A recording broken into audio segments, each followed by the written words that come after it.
At our previous class, we discussed the type of elasticity of demand. We discussed price elasticity of demand. We also discussed the income elasticity of demand.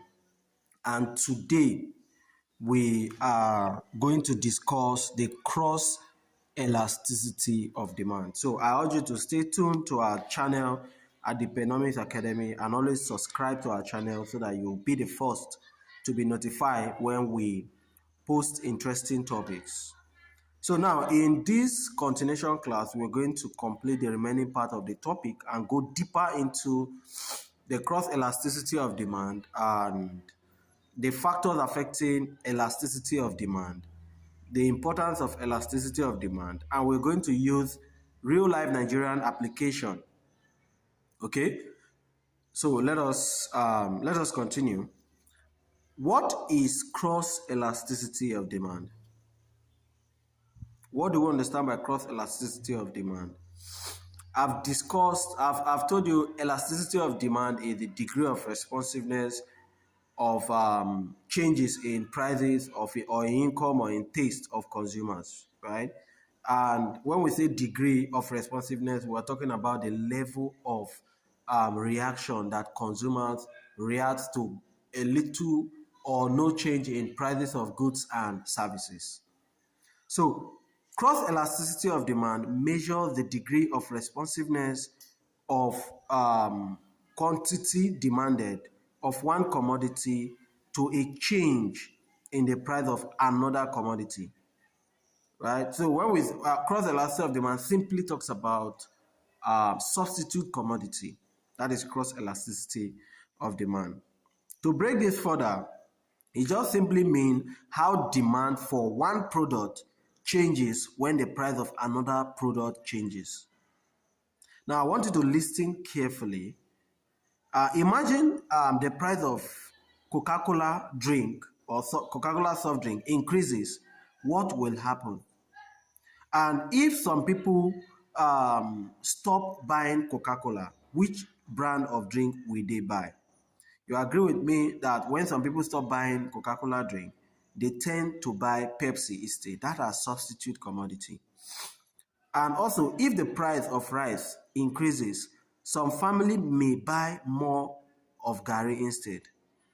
And that also goes to the fuel, price of fuel. If the price of fuel increases, transport costs may increase and people may reduce movement.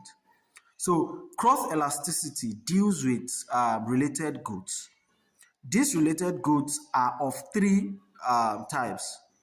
We have the substitute goods, we have the complementary goods, and we also have what we call the unrelated goods. Three types, right? Now, just like other types of elasticity of demand, like the income and the price elasticity of demand, we have discussed these two types already. So you can go back to our previous video, watch the video so that you can understand it properly. You will understand when we say a goods is positive or a goods is negative, right? When we say demand is elastic, when we say demand is inelastic, you will understand that in the previous video. So talking about the cross elasticity of demand, the percentage, the formula is percentage change in quantity demanded of goods A over percentage change in quantity demand in percentage change in price of goods B.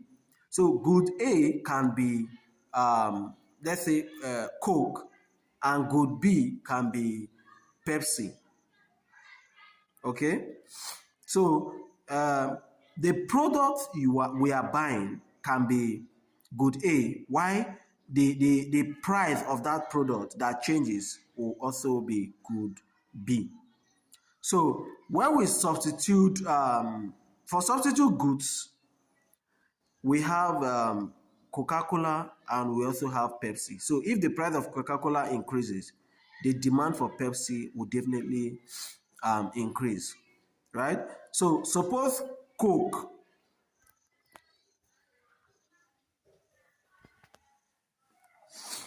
Suppose that Coke price increased by 20%, and Pepsi demand increases by 30%.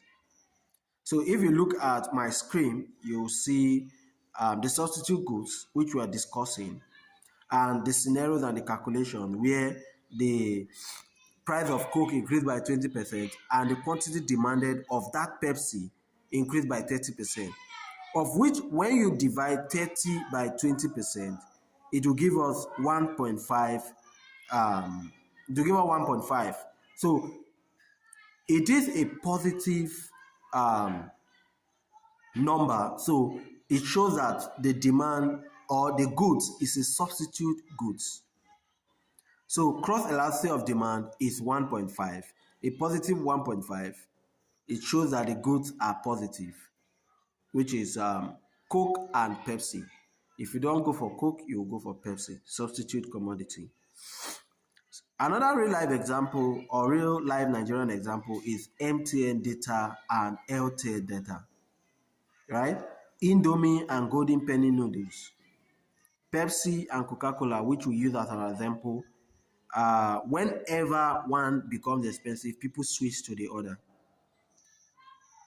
Okay, so again, we have what we call the complementary goods. At number 2, the complementary goods. Now, complementary goods are those goods that are used together. For example, phone and data bundle. Another example is trouser and t-shirts, jean and polo, right? These are complementary goods.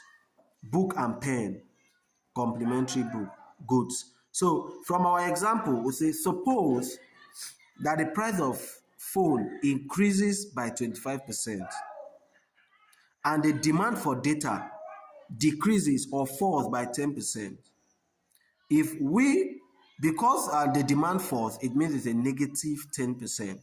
So when you divide your negative 10% by the 25% of price that increased, we will have a negative 0.4. Right? And since it is negative, they are complementary goods. So when you're dealing with cross elasticity of demand and you have a negative number, it shows the goods are complementary, they go together. But if it is positive, it shows that the goods are substitute commodity. So if you don't want one, you want the other. Right? I've given different examples of complementary goods. And to add 2 or 3 more examples, I will say car and fuel, printer and ink, and also bread and butter. These are complementary goods. If one is expensive, the demand for both reduces. Okay? Now, thirdly, we have what we call the unrelated goods. The unrelated goods. These are goods that have no relationship. Like they don't have any relationship at all. An example, cement and exercise book. No relationship. Right? They don't have any relationship.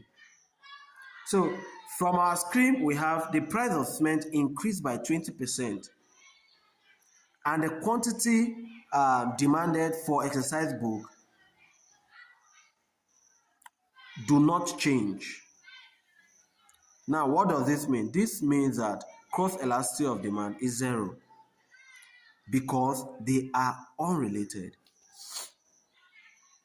They are unrelated. They do not correlate. So any goods that are unrelated, like something that cannot even go together, unrelated commodities like cement and textbook, or you have which other example can I give? Let's say I'm having block and grasses. They don't correlate, right? So these are examples of unrelated commodity. So we are going to discuss the factors. We'll discuss the factors that affect elasticity of demand. Now, let us understand what makes demand elastic and what makes demand inelastic. So, I'm going to discuss 3 major factors that causes or affects demand negatively or positively. Affect the elasticity of demand negatively or positively. 1, we have what we call availability of substitute goods. I've explained substitute goods. If many substitute goods exist, demand is elastic. For example, we have soft drink like Coke and Pepsi, right? Data bundles like MTN and Airtel, noodles brand like Indomie and Golden Penny. These are substitute commodities, right? And these commodities can affect elasticity of demand. Another example of the factor affecting elasticity of demand is the nature of the goods. Because the nature of the goods will determine if the goods is necessity or luxury goods. Necessity goods are inelastic, luxury goods are elastic. Now let's take for instance, fuel is inelastic. Why is fuel inelastic? Because it does not have a substitute, right? When the price of fuel increases, people will still buy it irrespective of the price. So it means that it's an inelastic good, right? Now we have designer shoe, which is elastic. They are luxury goods. Designer shoe. We can even have luxury cars, gold, right? In some texts, in demand, there's what we call the abnormal demand, which does not follow the law of demand. And the reason for that is because of what we call the article of ostentation. So the article of ostentation can be goods that boast the user's ego, like gold. And those things are called luxury goods, which are elastic. Thirdly, we have time period. Now, the longer the time, the more elastic demand becomes. Now, I'll give you one example. If fuel price increase today, people may not adjust immediately, but over time, they reduce usage or change habits, right? These are examples of the time period. So, what are the importance of elasticity of demand? What is the importance of elasticity of demand? Elasticity of demand is important because it helps businesses to decide pricing strategy. It helps businesses to define or to decide pricing strategy. How does this work? Remember that elasticity of demand is the degree of responsiveness, which is the level of reaction. So how do consumers react to goods will help businesses to know if they are going to increase price or reduce price. 2, the government. It helps the government to plan taxation policy. Example, cigarettes are taxed because demand is inelastic. 3, we have revenue planning. It helps the government to plan profit changes. The government has to plan how to make better profits because of the level of reaction of consumers when it comes to prices of goods and services. Now, it also helps to understand the Nigerian market behavior. Now, why does price affect people differently? That is an important reason for elasticity of demand. Okay, so this is all we have on the elasticity of demand. Now, if at this point we have completed elasticity of demand, right? We now understand that we have price elasticity of demand, we have income elasticity of demand, cross elasticity of demand, and we discussed the calculation and the interpretation of each of them, given real life example, and we discussed the factors affecting this elasticity of demand. But it is very important that you remember this. Elasticity is not just theory. It is what explains real life price behavior in Nigeria. And in our next video, we'll move into the theory of consumer behavior, and that is what we call utility. We're going to explain what utility is, the types of utility, like the total utility, the marginal utility, and we're also going to discuss the laws of diminishing marginal utility and give real life Nigerian example that you can easily connect. So please, if this